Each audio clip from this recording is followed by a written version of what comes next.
uang yang datang dari pajak yang dipakai untuk pembangunan. Nah, itu lebih cepat masyarakat. Jadi sebenarnya uang kita kembali ke kita juga, begitu? Iya. Jadi tapi uang dikelola, negara mengelola. Gitu. Negara atau daerah mengelola uang yang sebenarnya dari masyarakat yang membayar pajak. Apakah itu ada, kita ketahui ada banyak jenis pajak, ada pajak penghasilan dan sebagainya.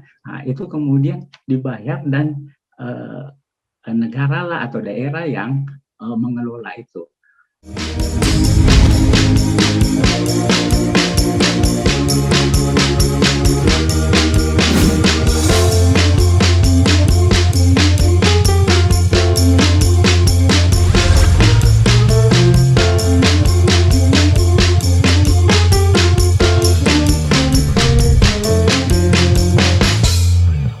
Oke, kalian semuanya, senang sekali saya Mariska Polii bisa lagi ada bersama kalian semuanya di video terbaru kali ini. Dan kali ini akan chit-chat dengan Mariska adalah Bapak Noldi Salindeho. Bapak Noldi adalah pemerhati pemerintahan dan keuangan daerah.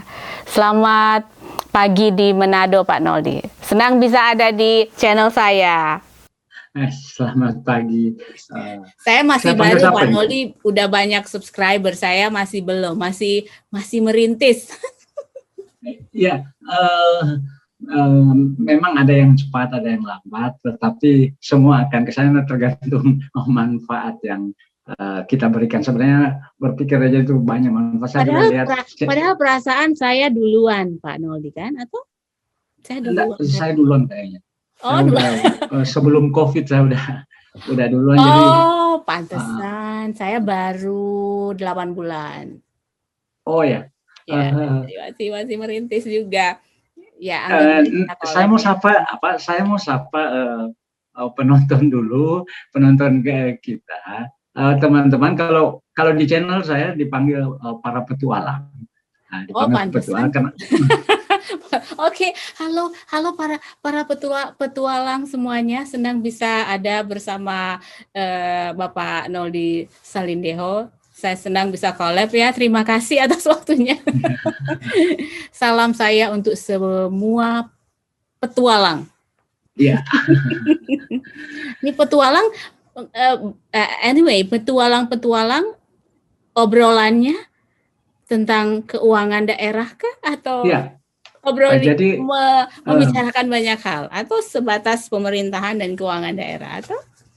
Kita fokus memang bicara tentang keuangan daerah karena kami sapa para petualang karena aturan regulasi tentang keuangan daerah, tentang pemerintahan itu yang selalu berubah mengikuti zaman yang bergerak begitu cepat, sehingga mereka harus mampu berpetualang dari regulasi yang lama ke regulasi yang baru, karena memang zaman sekarang perubahannya luar biasa cepat. Dari dulu buat tahun per tahun, sekarang bulan per bulan, minggu per minggu, perubahannya cepat, sehingga tidak ada cara lain untuk kita, terutama kita yang berada di sektor pemerintahan, harus mampu untuk selalu menyesuaikan diri dengan perubahan zaman yang cepat, agar supaya setiap tindakan yang kita ambil itu berfaedah tentu untuk masyarakat luas begitu.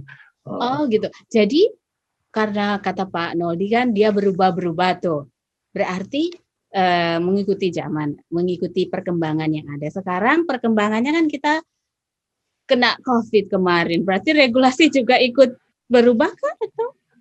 Iya, jadi disesuaikan dengan perkembangan yang terus berubah, di mana COVID ini kan peristiwa yang kita alami bersama di seantero dunia. Kita merasakan pandemik yang luar biasa. Tentu cara-cara normal yang kita gunakan sebelum ada pandemik ini sudah kurang pas kalau kita masih gunakan sekarang, karena yang ada sekarang begitu banyak dampak, tentu dampak yang mengharuskan masyarakat di seantero bumi ini harus berubah ke pendekatan-pendekatan baru yang lebih, kalau bahasa saya lebih pro terhadap pencegahan penanganan COVID-19. Itu yang kemudian di sektor keuangan banyak Tapi kita. menurut Pak Noli sekarang sudah pro. Memang sudah pro, yang jelas sudah pro, tetapi ini kan kita harapkan ini sudah pro tapi ada tapinya ya. Sudah pro tapi ada tapinya. Tapinya apa? Tapinya Mbak Meriska, tapinya kita mengharapkan ini tidak langgeng dengan pendekatan ini, karena pendekatan walaupun kita kenal ada new normal, tapi kan banyak pembatasan-pembatasan yang kita harapkan pembatasan-pembatasan ini dalam waktu yang tidak lama sudah harus kembali ke kita bisa bersosialisasi lagi, berkehidupan sosial seperti biasa, yang selama ini semua hanya mengandalkan media online. Itu Mbak Meriska yang kita harapkan segera. That's why Pak Noli bikin ini juga untuk itu ya, membantu juga. Ya, kita juga membantu karena di keuangan edukasi terhadap masyarakat itu penting, dan Mbak Meriska tahu semua di masyarakat kita kalau yang berbau edukasi itu beda dengan yang human interest yang view-nya banyak orang nonton. Kalau bersifat edukasi kita harus mampu merangkai edukasi itu agar supaya masyarakat boleh tertarik masuk untuk secara tidak langsung dia belajar banyak hal dari apa yang kita bicarakan, sebenarnya begitu Mbak. Jadi seperti ini ya Pak Noli ya, karena yang Pak Noli bikin juga channel Pak Noli itu sebenarnya kan itu edukatif ya, tapi bagaimana cara Pak Noli menyampaikan itu biar dari semua kalangan itu tangkap, cepat nangkap, mengerti, terhibur, dapat pengalaman, terhibur, ada nilai edukasinya, itu tetap satu paket. Itu susah loh Pak Noli. Iya, karena sebenarnya bicara keuangan daerah, bicara keuangan daerah, ringkasnya. Itu sebenarnya itu idealnya tuh seperti apa Pak Noli? Itu mengelola keuangan daerah itu seperti apa? Saya sendiri susah mikirnya. Gimana mengelola? Karena banyak sekali duitnya kan di itu.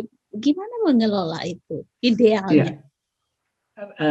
Kalau by definisi pengertiannya yang mudah kita pahami, keuangan negara, keuangan daerah itu adalah hak dan kewajiban negara atau daerah yang dapat dihitung dengan uang. Hak negara itu ada salah satunya adalah menarik pajak dari masyarakat, sementara kewajibannya adalah memberikan pelayanan publik, pelayanan umum, kemudian melaksanakan pembangunan atau mengadakan barang atau jasa publik. Barang atau jasa publik itu barang atau jasa yang tidak bisa diadakan oleh orang per orang, misalnya jalan, karena digunakan untuk bersama, rumah sakit, pendidikan, sekolah, walaupun itu memang banyak sektor swasta sudah masuk, tetapi kehadiran pemerintah di situ masih tetap dibutuhkan. Kemudian dari mana uangnya? Ya dari masyarakat yang membayar pajak, karena pemerintah diberikan hak untuk menagih pajak dari masyarakat. Jadi seperti Mbak Meriska kalau di Manado ke rumah makan, ke restoran, makan di bilnya nanti tagihannya 10, ada 10% yang dibebankan ke Mbak Meriska untuk pajak restoran. Nah, jadi pajak itu berasal dari masyarakat. Cuma kan kalau kita mau bicara demikian, masyarakat agak sulit untuk mengerti. Makanya keuangan daerah, kalau kami mau bicara yang mudah dipahami adalah uang yang datang dari pajak yang dipakai untuk pembangunan. Nah, itu lebih cepat masyarakat. Jadi sebenarnya uang kita kembali ke kita juga, begitu? Iya. Jadi tapi dikelola, negara mengelola. Gitu. Negara atau daerah mengelola uang yang sebenarnya dari masyarakat yang membayar pajak. Apakah itu kita ketahui ada banyak jenis pajak, ada pajak penghasilan dan sebagainya. Itu kemudian dibayar dan negara lah atau daerah yang mengelola itu.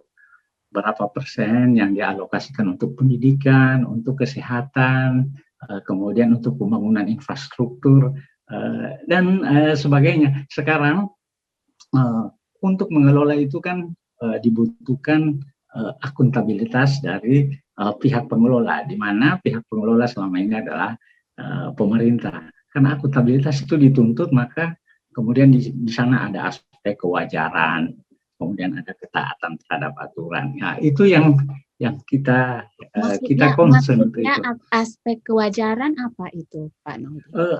Aspek kewajaran adalah aspek yang kita pemerintah harus laksanakan sehubungan dengan apa-apa yang dia kerjakan.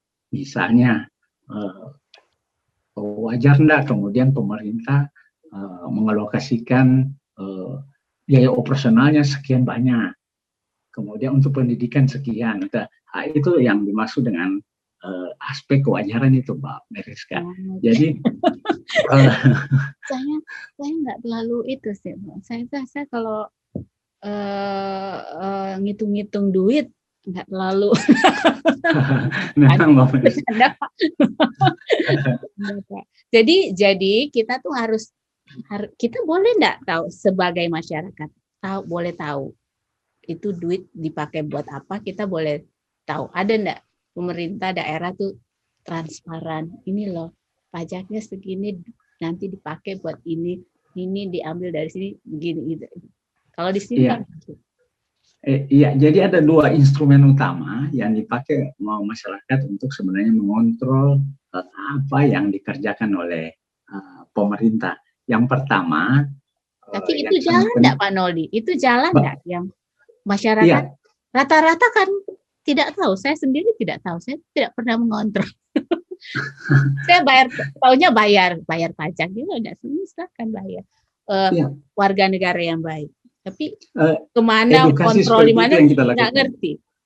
Ya, edukasi seperti itu yang kita lakukan karena memang masyarakat akan pada satu titik dia akan mencari, umpamanya dia menerima dia ke puskesmas, dia menerima pelayanan dari puskesmas setiap dia datang ke puskesmas, maka itu sebenarnya adalah yang seperti Mbak Meriska bilang tadi, dari uang pajak yang dia bayar kemudian pemerintah mengalokasikan dalam pelayanan puskesmas yang bersangkutan. Yang menyambung yang tadi, sebenarnya ada dua instrumen yang dipakai untuk masyarakat boleh terlibat, minimal tahu apa yang sedang dikerjakan atau digunakan untuk apa pajak yang dia bayar. Yang pertama itu kalau di negara ada namanya APBN, Anggaran Pendapatan Belanja Negara. Kalau di daerah APBD, Anggaran Pendapatan dan Belanja Daerah. Di situ sudah ada berapa pendapatan yang diharapkan diterima dan dipakai untuk apa pendapatan yang diterima itu dalam APBN atau APBD. Kemudian setelah itu digunakan, itu instrumen yang pertama. Itu instrumen yang pertama. Kemudian instrumen kedua adalah laporan keuangan. Nah, di laporan keuangan itu penggunaan dari uang-uang yang ada itu kemudian dilaporkan ke publik dan kalau pemerintah itu diaudit oleh Badan Pengawasan Keuangan, disingkat BPK RI. Ya, jadi setiap tahun laporan keuangan itu diaudit dan menghasilkan yang kita sebut dengan opini BPK. Ada yang, jadi sebenarnya sederhananya itu seperti kita mengelola keuangan rumah tangga kita gitu lah, maksudnya. Iya, sederhananya, maksudnya ya kita ini duit dipakai untuk ini dipakai untuk ini gitu kan. Tapi mungkin nggak ada audit kalau di rumah tangga mungkin. Tapi ya maksudnya sederhananya gitu ya. Ya, benar sekali Mbak Meriska. Jadi pada prinsipnya mengelola keuangan itu ada uang masuk dan ada uang yang digunakan untuk membelanjakan uang yang masuk itu. Apakah dia cukup juga untuk ada sebagian untuk di save dan dibelanjakan. Itulah yang yang sebenarnya ringkasnya dari pengelolaan keuangan dan kami sangat intens untuk mengamati itu, terutama dari aspek regulasi yang dibuat, karena kepentingan-kepentingan yang ada di masyarakat itu banyak, sehingga bagaimana kita membuat skala prioritas terhadap kebutuhan yang ada di masyarakat yang sangat banyak sebenarnya. Sementara dana yang masuk tentu ada keterbatasan, terutama sekarang ini di masa yang ekonomi. Kita dengar ada banyak sekali bantuan untuk dana untuk COVID-19. Itu juga masuk ke daerah juga.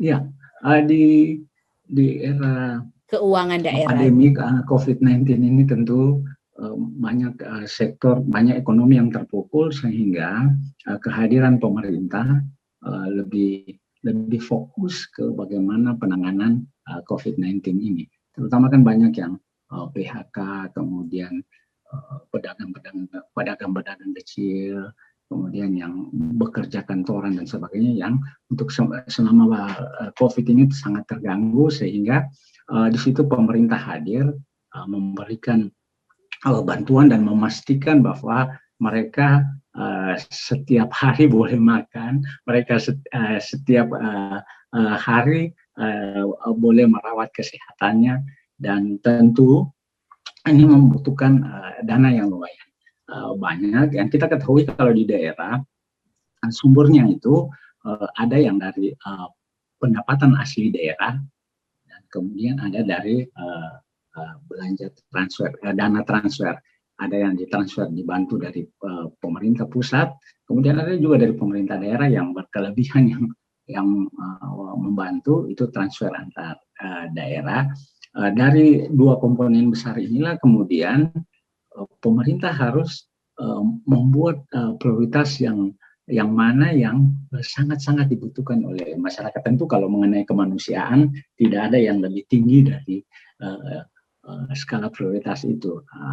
Di pandemi COVID-19 ini bantuan sosial seperti itu sangat dibutuhkan, karena memang terasa sekali dampak COVID ini, Mbak Miriska, terhadap perekonomian terutama.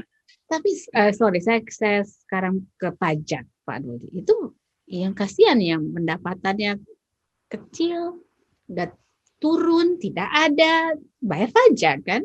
Tetap harus bayar pajak. Itu menyesuaikan, pajaknya menyesuaikan. Ya, pemerintah pusat ada keringanan. Pemerintah pusat sendiri kemudian dalam banyak hal melakukan relaksasi terhadap pajak, di mana semua sudut dari ekonomi sebenarnya memang terganggu, sehingga ada relaksasi istilahnya untuk ada keringanan-keringanan yang diberikan dalam membayar pajak. Ini yang saya sampaikan di awal, hal-hal semacam ini yang kemudian membutuhkan pemerintah bergerak harus cepat untuk mengambil kebijakan-kebijakan yang kalau orang politik bilang, politician bilang itu yang pro terhadap masyarakat kecil. Ya, itu karena yang banyak pro masyarakat kecil, dan ini sudah berjalan kurang lebih 1 tahun, maka memang di sisi lain kita berharap pandemi ini tentu cepat selesai. Bagaimana di Amerika, Mbak Miriska? Di sini turun, dan kan pemerintah di sini baru saja menggelontorkan namanya stimulus check yang ketiga di sini. Ya. Kalau di Indonesia bantuan apa tuh? PEN. Pemulihan ekonomi nasional. Ya, itu dapat. Di sini dibilangnya stimulus check. Itu juga bagi mereka yang berhak. Kalau udah pendapatannya juga di atas, sudah tidak bisa dapat. Kalau yang di bawah, katanya di bawah 75.000 setahun itu dapat, di atas itu enggak dapat. Jadi ada di sini 1.000 per orang tuh diberi 1.400. kurs Indonesia mungkin mendekati 20 juta mungkin satu orang gitu. Itu diberikan per bulan atau sekali beri? Itu ini udah ketiga kali mereka dapat. Oh, udah ketiga kali ya. Banyak sekali. Jadi kalau satu keluarga itu ada 4 orang, ya kali-kali aja 1.400. Oh. Anak kecil juga di bawah 6 tahun dapat. Ya, pokoknya semua senang. yang berhak, tapi kalau kita suami dia enggak bisa, jadi ya ada aturannya juga, ada yang bisa dia sesuai pendapatan. Nah, disitulah kenapa Mbak Mariska kita kemudian harus dibuat melek terhadap tapi itu juga ada syaratnya, harus melapor pajak baru dapat. Kalau enggak lapor, enggak dapat. Jadi ada keterkaitan juga, taat pajak dapat mereka. Ya, karena dari pajak itu kita sebenarnya bisa mengcapture, bisa melihat sebenarnya penghasilan dari yang bersangkutan di berapa, karena tidak semua orang yang memiliki penghasilan yang sama, terutama penghasilan bagi orang-orang yang bekerja di sektor formal. Yang sektor informal ini yang masih banyak di Indonesia itu yang sulit terdeteksi pajaknya, yang maksudnya yang usahanya atau pekerjanya tidak ada sistem akuntansi yang jelas, atau dia bekerja di sektor informal. Itu yang pajaknya sulit sebenarnya terdeteksi. Dan kalau di Indonesia, kekuatan ekonomi Indonesia sebenarnya sangat kuat fundamentalnya karena ada informal sektor seperti itu. Kalau di Amerika mungkin sudah formal sektor, makanya wajar kemudian kalau menjadi syarat utama harus melapor pajak. Ya, itu setiap 15 April. Di sini 15 April, kita mungkin di Indonesia Agustus, kalau nggak salah September Agustus ya di Indonesia. 1 April. Di Indonesia 1 April. 1 April. Yang Agustus. Oh ya, lupa saya, sorry. Di sini 15. 15 di sini. Lama di Amerika. Itu ada, itu harus bayar pajak semua. Ya, batasnya tanggal 15 April. Tapi karena COVID-19, pemerintah mengambil kebijakan, pemerintah di Amerika mengambil kebijakan untuk menunda sampai katanya 17 Mei gitu. Sampai 17 Mei. Sampai 17 Mei diperpanjang untuk yang pajak, bayar pajak. Tapi kan orang di sini takut tidak bayar pajak karena kayak seperti suami saya bilang, di Amerika itu cuma 2 hal yang pasti. 1, kita nanti semua orang mau meninggal. Yang kedua, pajak. Kita nggak bisa lari dari itu di sini. Itu kata suamiku bilang. Tidak bisa lari dari pajak, itu harus taat. Ya, dia aja orang sini taat, masa kita pendatang nggak taat kan? Jadi harus. Ya itu ya. Kenapa kemudian kami mengedukasi masyarakat untuk melek terhadap keuangan daerah, minimal bagaimana dia tahu pajak yang berapa yang harus dia setor, pembebanan terhadap yang bersangkutan berapa, karena ada undang-undang pajak yang harus ditaati. Nah, ini juga di kami menjadi salah satu concern untuk bagaimana masyarakat diedukasi agar supaya berapa sih yang saya harus bayar. Kemudian apalagi sekarang Dirjen Pajak itu sangat terbuka. Kalau di Indonesia kan sistemnya self assessment, di mana yang bersangkutan wajib pajak lah yang menghitung berapa besaran pajak yang dia harus bayar. Ya, sistem seperti ini yang berlaku di Indonesia, dan saya sendiri juga sama, mungkin yang pertama setiap tahun yang harus kita kerjakan adalah wajib itu ya, yang pasti ya bayar pajak. Di sini saya belajar banyak, Pak Nudi. Ya. Taat aturan, banyak hal, karena memang nggak bisa bermain-bermain di sini, nggak bisa main-main, nggak bisa ya, semua harus sesuai aturan gitu. Jadi jadi belajar juga di sini tentang banyak hal, termasuk bayar pajak. Ya semua mesti lapor gitu. Semua apa-apa lapor. Dapat duit berapa lapor. Keluar duit berapa lapor. Itu semua dapat. Itu ciri khas negara maju yang memang administrasinya sudah sangat baik. Kita di Indonesia akan menuju ke sana. Akhir-akhir ini memang kita melakukan pembenahan yang sangat besar terhadap sistem administrasi. Sebenarnya kita sudah memulainya dengan EKTP, kemudian semua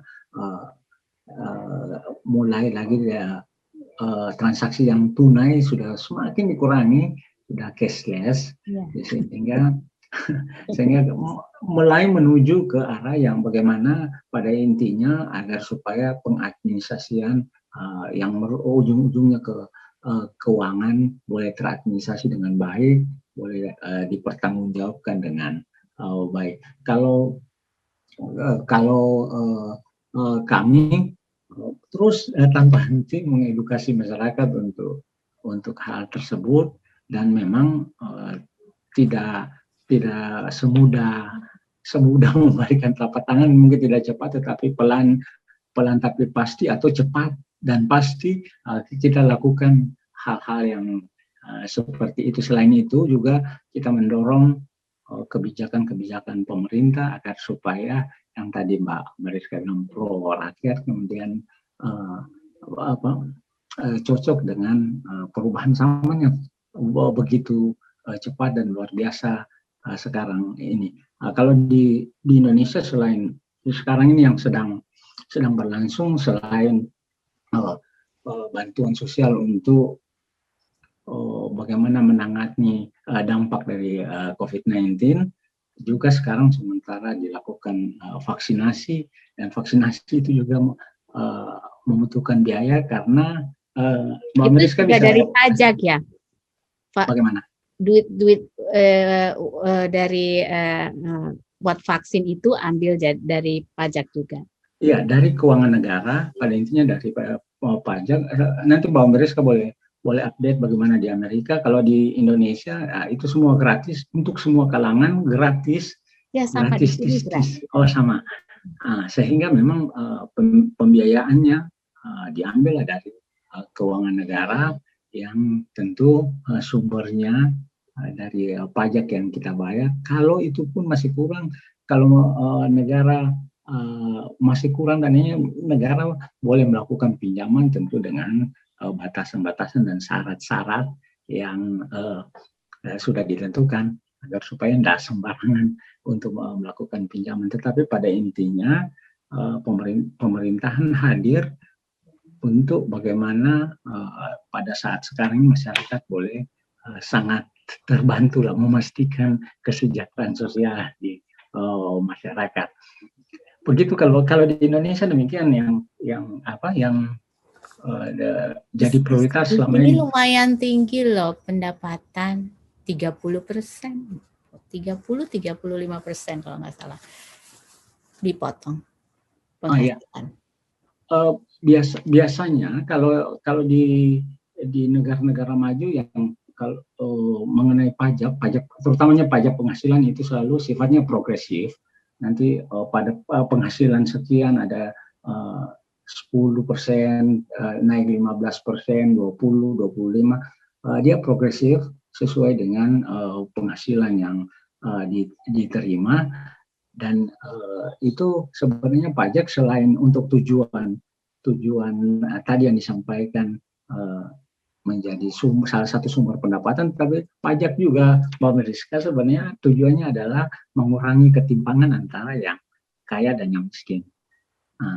Ketimpangan itu salah satu dijembatani dengan pajak, makanya orang kaya biasanya dipajak lebih banyak daripada gede banget.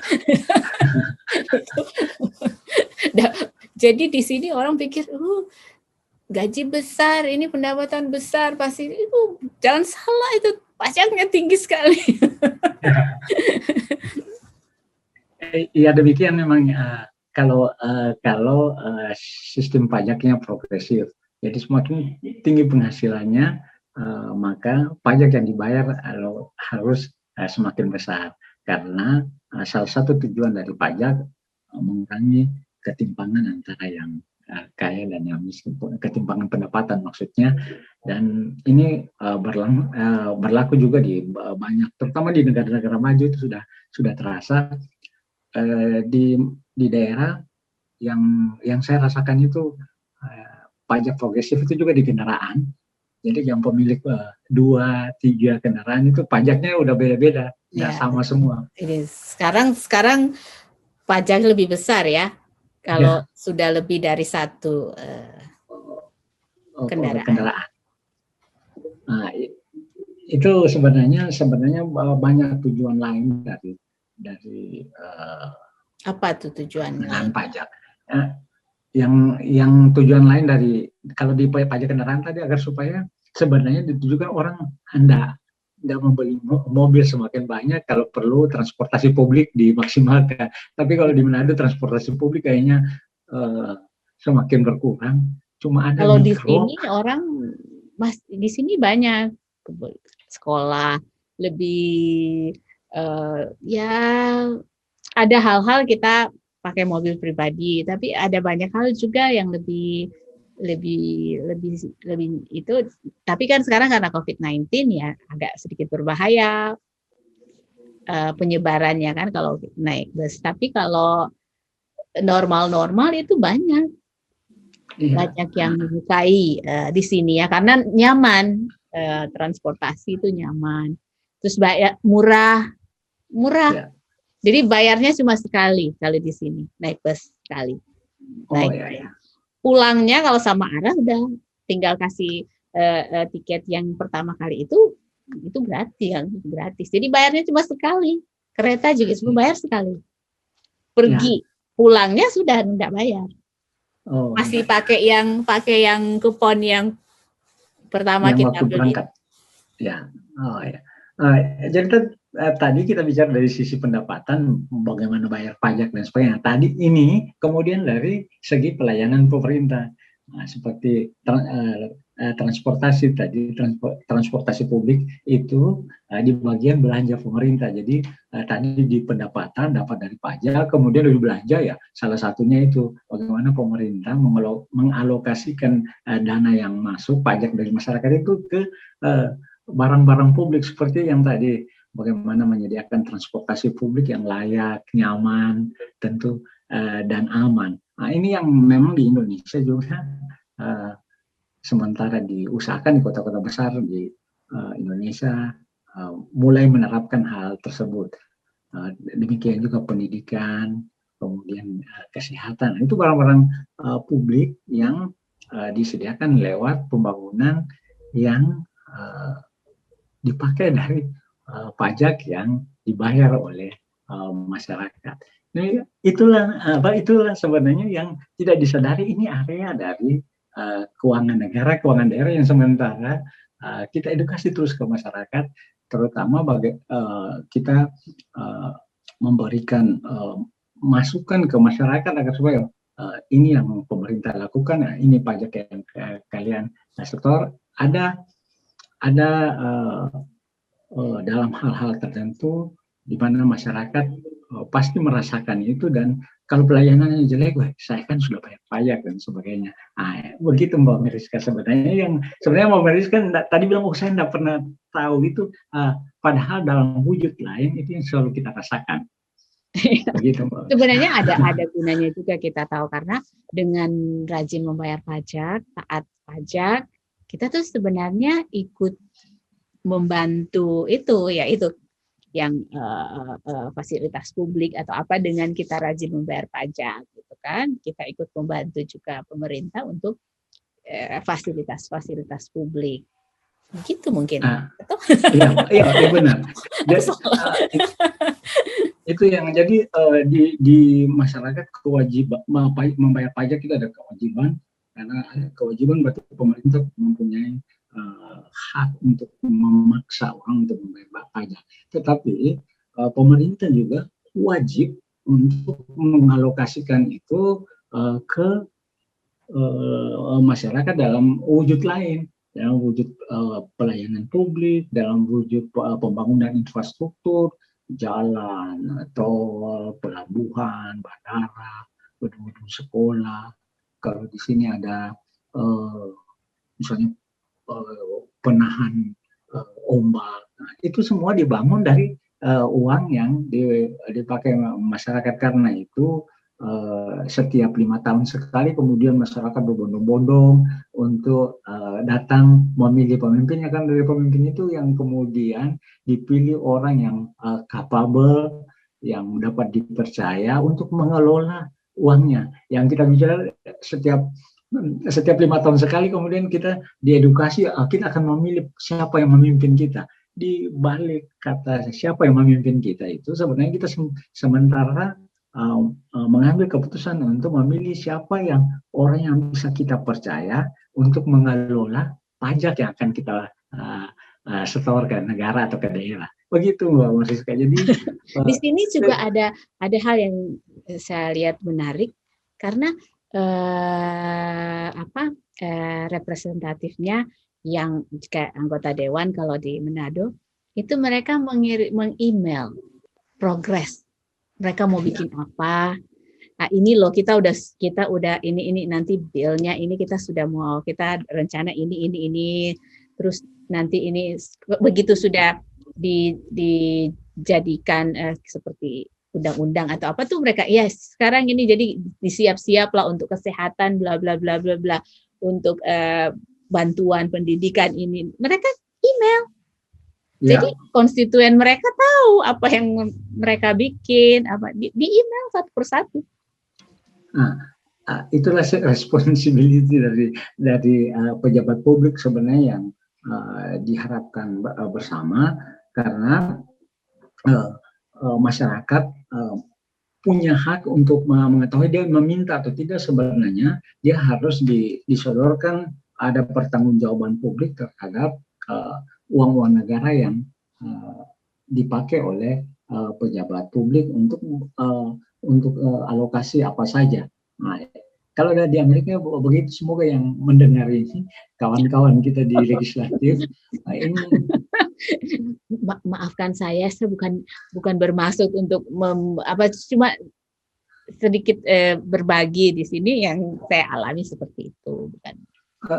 Saya kira itu memberikan bukan hal yang sulit untuk dilakukan sepanjang kita membuka diri. Saya mengenal banyak teman di legislatif sekarang yang sangat capable, sangat punya integritas yang tinggi, yang luar biasa, visioner dan sebagainya. Mungkin seperti yang disampaikan tadi, menunggu waktu saja untuk mereka melakukan hal tersebut. Banyak kawan-kawan yang saya kira mumpuni untuk itu, dan pada saat kalau berhadapan dengan mereka, saya selalu berterima kasih ke teman-teman yang teman-teman yang sudah memilih mereka. Artinya mereka memilih orang yang tepat, dan semoga ke depan bisa didorong mereka memiliki akuntabilitas yang seperti Mbak Mariska sampaikan tadi di Amerika. Itu ada pakai tanda tangan representatifnya loh, itu ditandatangani dia langsung. Terus ditanyain di bawahnya, tolong dibalas ya apakah email ini bermanfaat untuk Anda atau tidak. Tolong kasih feedback gitu. Iya. Gitu. Pakai nanya lagi. Itu idealnya pejabat publik memang yang demikian. Yang apa salahnya kalau kita contohi yang lalu ada pejabat juga yang melakukan hal yang sama sebenarnya. Tapi yang lalu seperti Pak Ahok disampaikan di webnya uang yang dia terima sekian, gajinya sekian, dan digunakan untuk apa saja. Jadi untuk pejabat publik memang hal yang demikian hal yang positif, yang baik, yang perlu kita dorong. Yang menonton ini pasti tunggu waktu saja sudah melakukan yang Mbak Mariska sampaikan.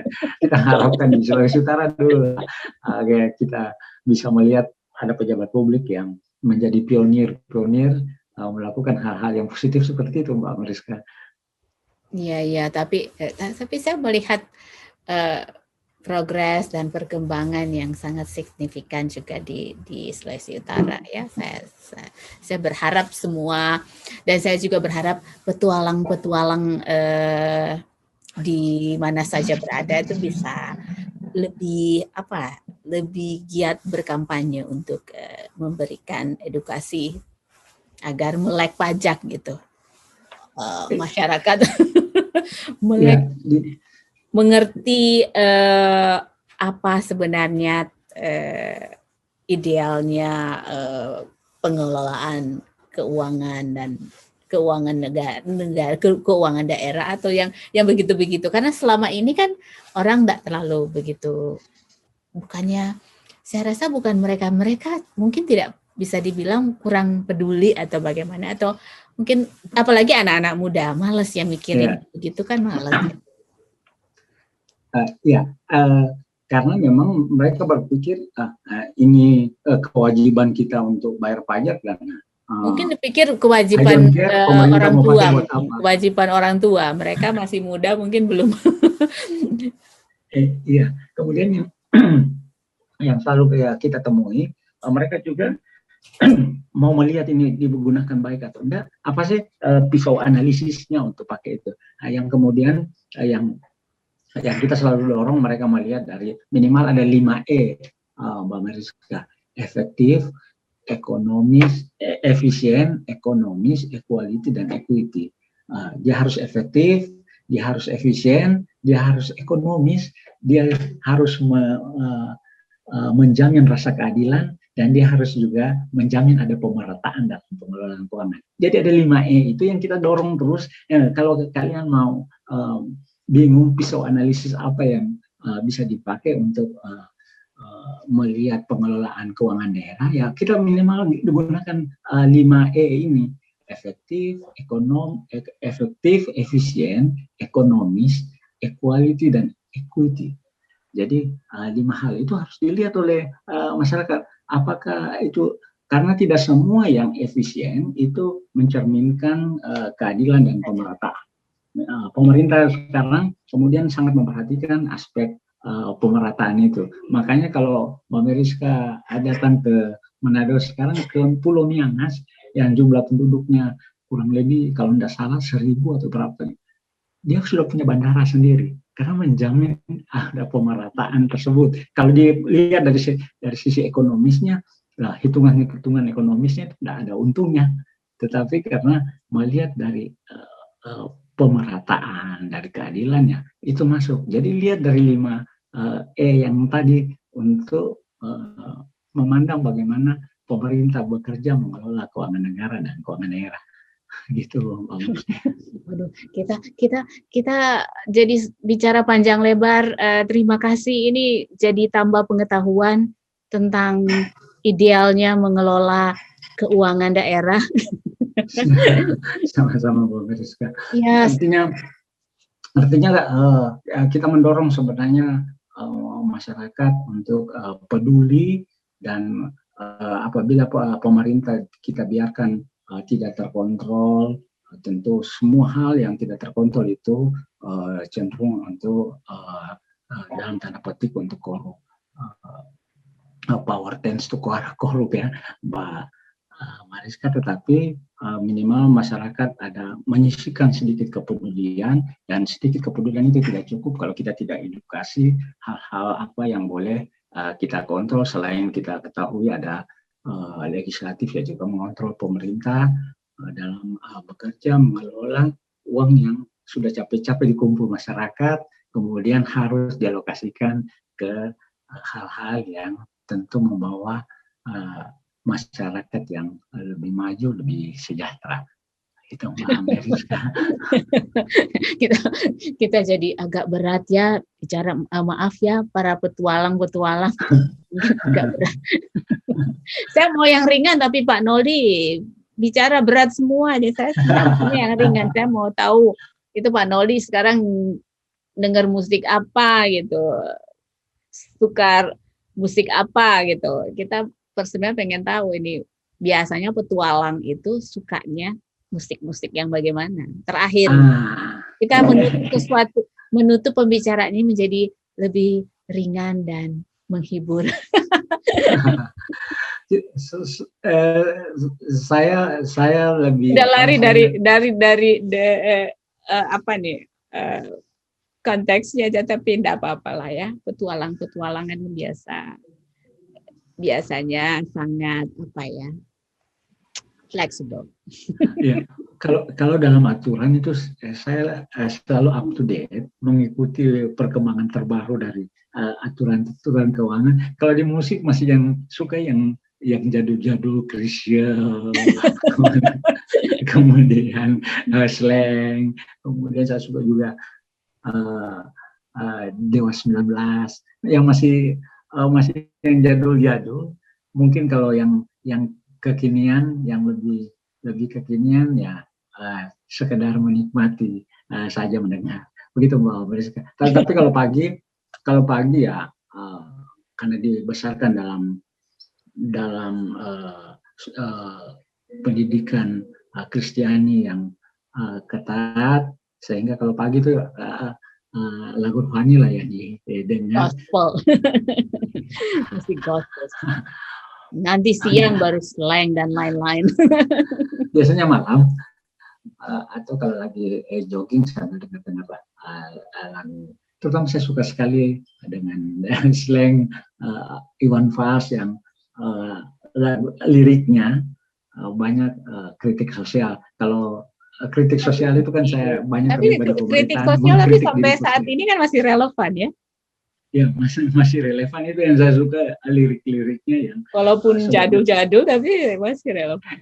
Iya, kritiknya juga mengena soalnya ke saya bagaimana selalu menjaga, membangun integritas dalam pelaksanaan pekerjaan setiap saat, dan kritik-kritik itu selalu dibutuhkan karena vitaminnya luar biasa tuh Mbak Mariska. Untuk, ya.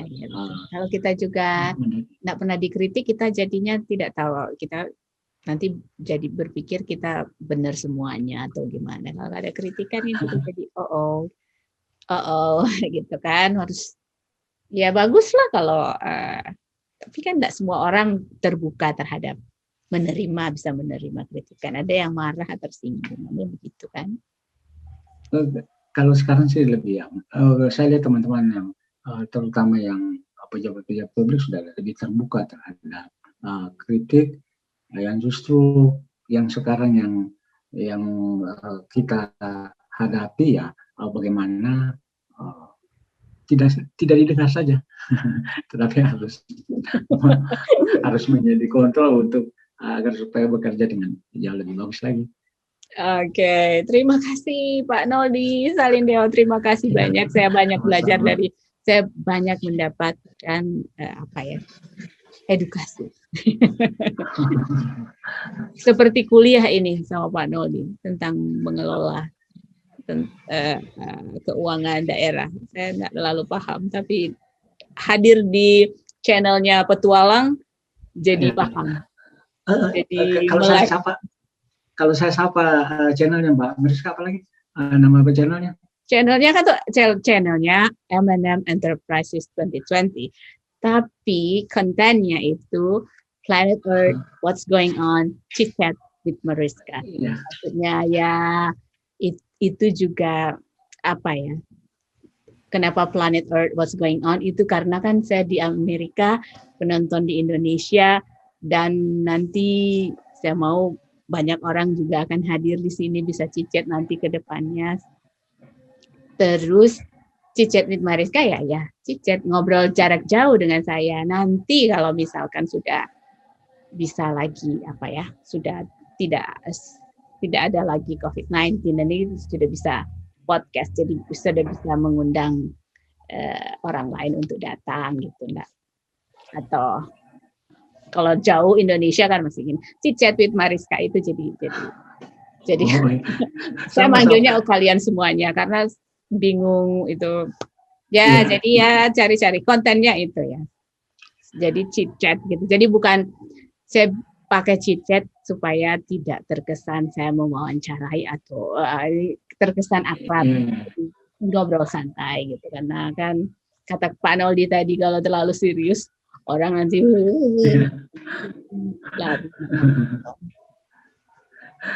Ya nanti para petualang yang nonton ini jangan lupa mampir di channel Mbak Meriska yang bersangkutan ada di Amrik ini, tetapi serasa masih ada di Indonesia, serasa kita lagi ngobrol-ngobrol di Manado lah sekarang. Serasa lagi di Hotel Peninsula ngobrolin tentang seleksi KPU waktu itu.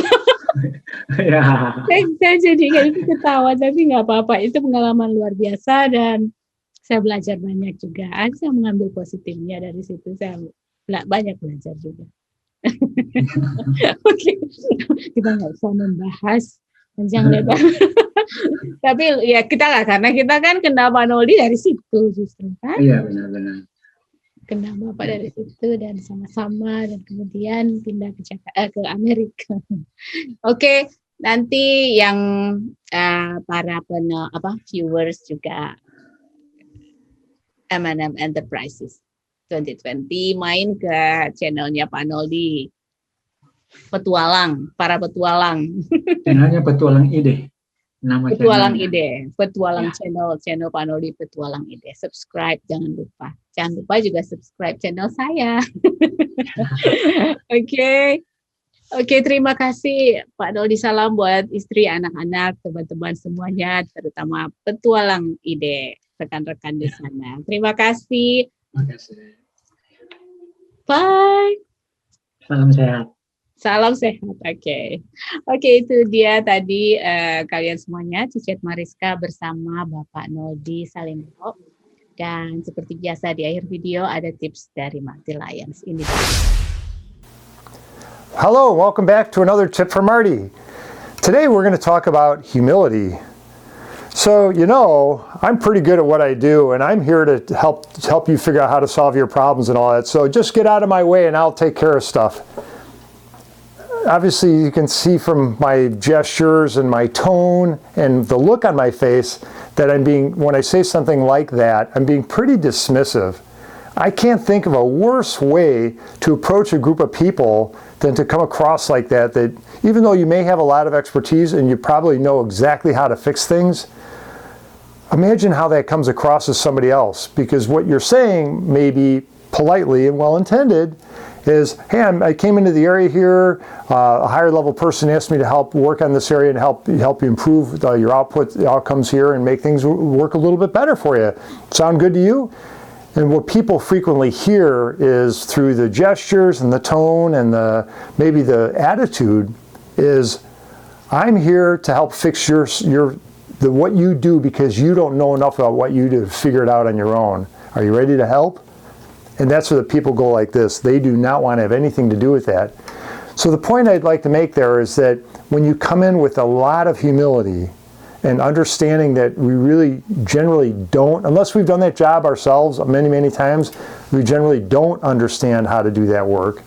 And that's the time for us to put on our humility hat, if you will, and say, I'm not really sure what you guys do here. Would you mind walking me through the basics of this so I can at least try and understand what happens? And more often than not, when you approach people from a humble standpoint, they're usually very helpful and they'll say, sure, no problem. And they'll help show you how things work. You can start asking questions. And when they're kind of looking for it, say, well, what would you do? What do you suggest? They have an idea, say, well, then let's try it. And especially, here's the cool part, if it doesn't work, you say, you know what, thanks for showing me that, because now we know this way doesn't work, so we can rule out one trial here. Say, what's the next thing you would suggest we try? Because we think it'll work. We just need to find the right combination of things to do, or the right tools, or materials, or whatever, to get that to happen, and get them involved in the process. Anyway, that's the tip for the day is putting on I'll call it the humility hat, and being sincere and coming into an area where you really want to help people, but the goal would be is to gain their willing cooperation, not their enforced compliance. So there's your tip for the day. I'm Marty. We appreciate you subscribing to our Mariska show. Hope you're enjoying it. And if you haven't subscribed, hit one of these buttons down there. If you have subscribed, you'll just sit back and enjoy the show. Thanks for watching, and we will see you again soon. Bye-bye.